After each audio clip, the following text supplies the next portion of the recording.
you'll start to realize how much more effective your training becomes. Does that make sense? Sweet. So I'll jump into a few tips about training.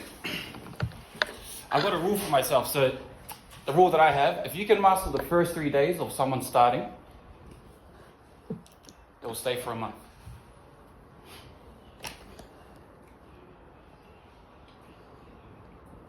And let me know when you guys got that done.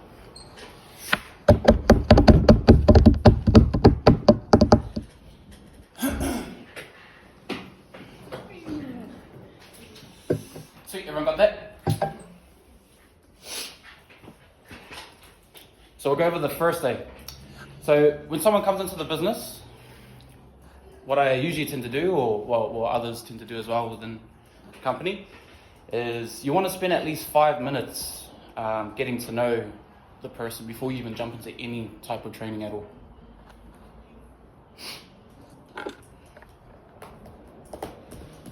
The reason why you want to spend that extra 5 minutes before training is you want to break the ice.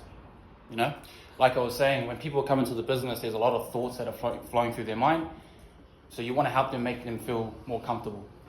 It's the first thing that you want to do. So when I get someone that comes in, or someone that jumps onto Darius's team or Nate's team as well, I always tell them that you want to at least spend 5 minutes just trying to get to know them.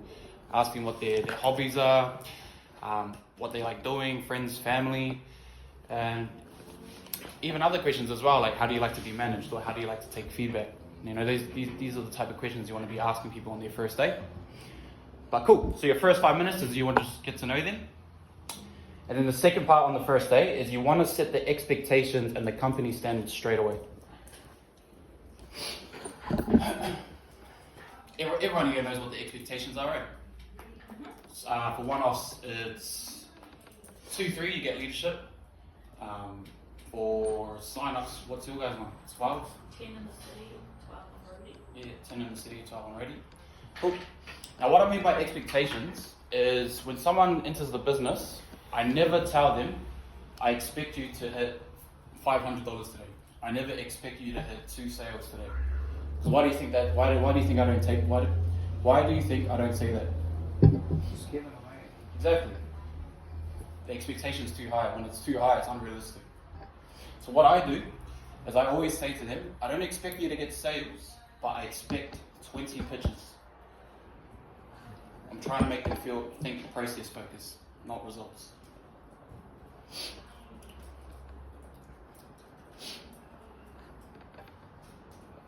Because everyone can say a pitch, but not everyone can get a sale. Cool, everyone got that down? And also part of the expectations I set is you just got to have a good work ethic and a positive attitude. So I like to make that as clear as I possibly can straight away on their first day.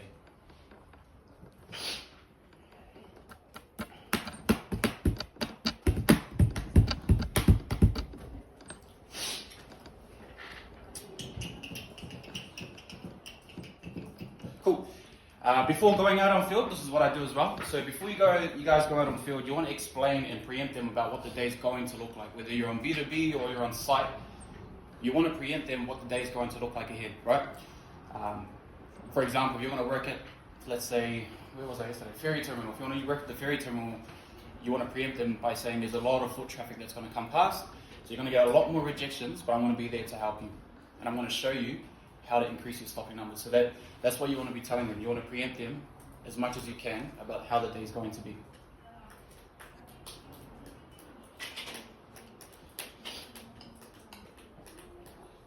Cool. And then when you guys are out on field, another thing that I tend to do is you want to do an hour and a half checkup.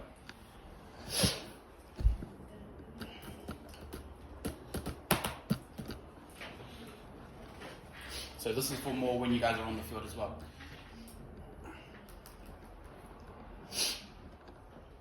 You got to keep in mind that when you guys are on a field with a starter, you got to follow the 80-20 rule. So 80% of the time you want to be trying to make sales for yourself, but that 20% is when you want to try and help them to make sales as well and help them out. So the way that I do it is by doing an hour and a half checkup. So every hour and a half, I ask 3. One of them is, what are the one thing that you're doing well.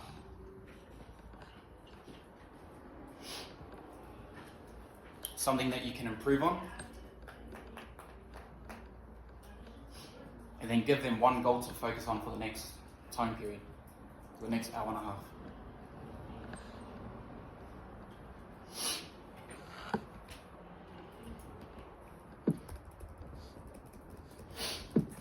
And the reason why I'm doing this is just so I know if there's any area that I can help them develop, but also it's a good chance for me to know if I need to step on a bit more or step on the brakes a little bit more as well. Cool. So do that throughout the day as well, and then at the day on your first day, you want to recap them about how the day went. Same questions as well. What are some things that you did well today? But also, what are some things that we reckon we can improve on?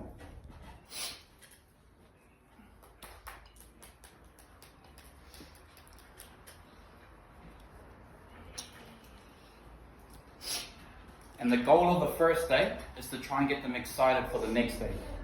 By asking them what they want to improve on, that's what you want to say, what the training is going to be tailored to for the next morning. So it gets them excited.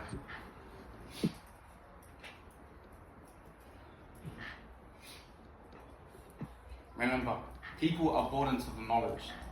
If you can make yourself as knowledgeable as much as you can, you create a lot more value to yourself, and they trust you.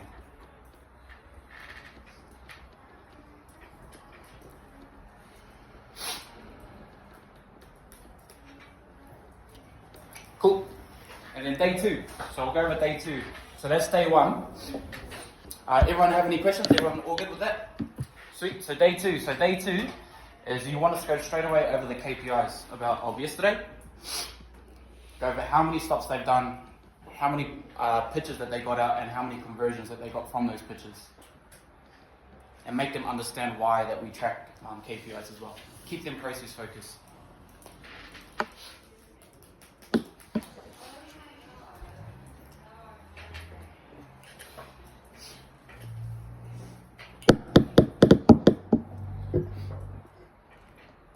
Cool.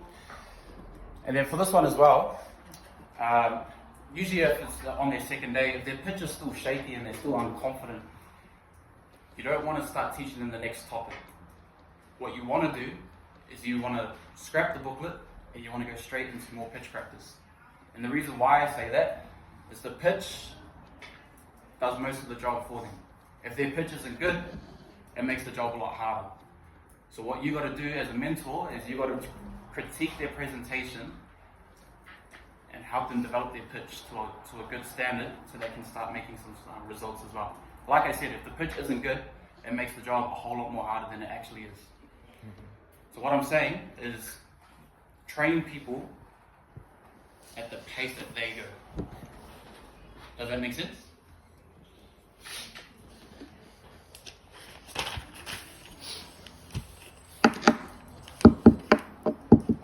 Well, and then if they do meet the expectations, or if you know that they are a fast learner, then you can start moving on to the next topic. Body language, tone of voice, or objection handling. Pretty much what I'm saying is you just want to make sure that you got the pace that that person can go at. You don't want to rush them, because if you start rushing them, they won't retain any of the information that you're trying to teach them. You start to overload them, you know?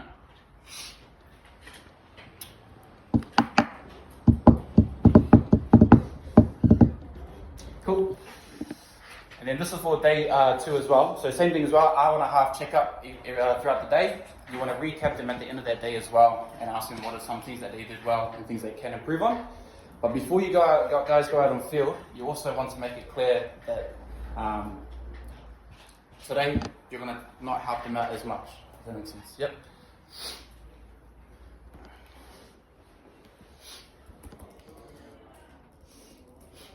And then the last one was day 3. So day 3 is pretty much the same as day 2. Especially with sales, you don't want to help them out too much.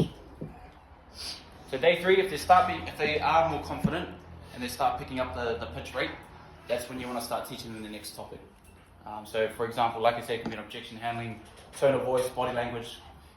You can start moving on to the next step.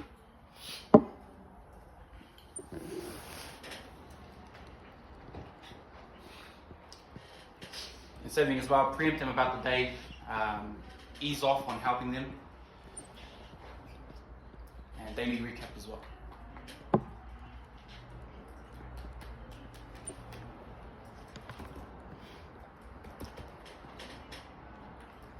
So pretty much like I was saying, so the first few days are really important. If you can do that really well, you've got a good chance of retaining them for at least a month, right? You do your job well for 2 weeks, you can retain someone for months. So that's one of my rules is if you can do your job really well on the first 3 days when recruiting people, you'll retain them for a lot longer. So I just got a few key points to write down just for training. Cool. So on their first week, you want to be encouraging and build their confidence up as much as you can.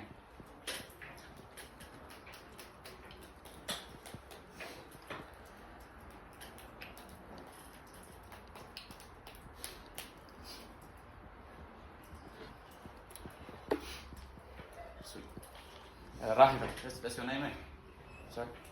Rahira? Sorry? Oh. My head, sorry. So cool. So first week, you want to encourage them and build them up as much as you can. So how can we do that? So you want to encourage every little thing that they do right. So even if it's stopping someone, you want to make sure that you're encouraging, say, oh wow, that's really good. And the reason why I say that is because remember, even though we've done it so many times, it's the first time for them, so it's really important. So encourage every little thing that they do right. It could be objection handling someone for the first time. It could be for us, it could be a $100 sale for the first time as well. So every time you want to encourage them. And the reason why is that helps you build up their confidence.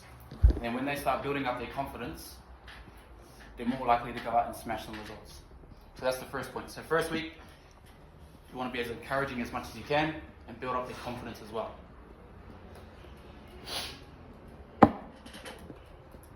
And one of the ways that I kind of do this as well is the first thing I tell people is on their first week, we call it, for our team, we call it our fuck-up week. So anyone that comes into the business, first thing I say to them is this is what we call your fuck-up week. Pretty much what that means is make as many mistakes as you can, make them understand that with more mistakes, it just makes you better, develops you better as well. Cool. And the next point is, like I said, make sure they know what is expected from them before they go out on the field for their first day.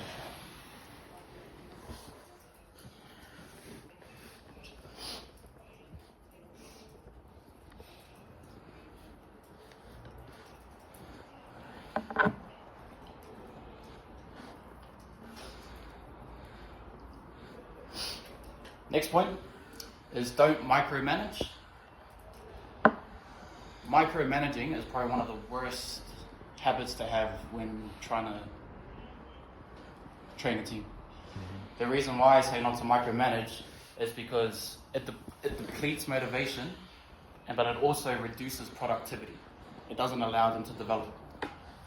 And it's a habit that most of us will have, because obviously we just want to help our team, we want to make them better.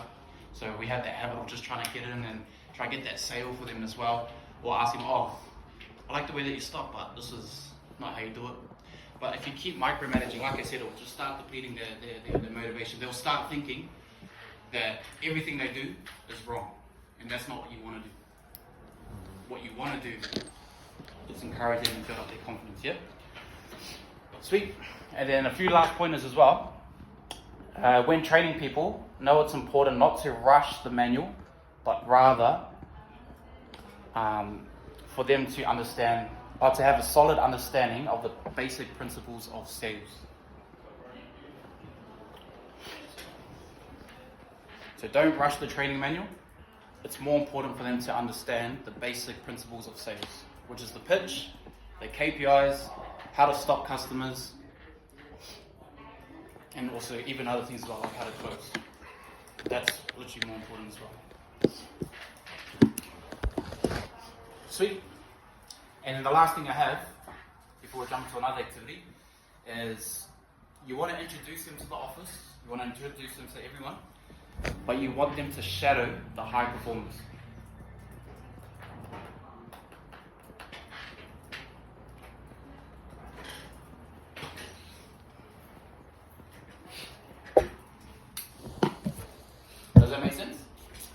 Sweet. So you want to introduce them to as many people as you can to make them confident. But you want them to shadow who the high performers are, whether it's in sign-ups or on one-offs. You want to get them to shadow them as much as they can. Let me know when you guys got that. Sweet. So we'll jump into 2 groups. Last part of the day.